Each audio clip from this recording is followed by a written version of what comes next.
Hi. இன்னைக்கு என்ன நம்ம வீட்டில் ஃபுல் மீல்ஸ் சாப்பாடா? சரி, என்னென்ன வாழையில வைக்கிறாங்க பார்ப்போம். இது என்னது? ரைஸ். Very good. அப்புறம் இது என்னது? இது சாம்பார்.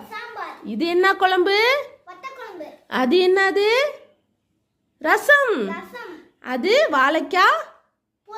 அது முட்டைகோஸ் கூட்டு. இது புடலங்காய் கூட்டு. இது அப்பளம், தயிர், ஊறுகாய், உப்பு. சாப்பிடலாமா? வாங்க சாப்பிடலாம். வைங்க வைங்க. சாம்பார். ஃபர்ஸ்ட் சாம்பார் ஊற்றி சாப்பிடுங்க. புடலங்காய் கூட்டு. Very good. அடுத்து என்ன? முட்டைகோஸ்.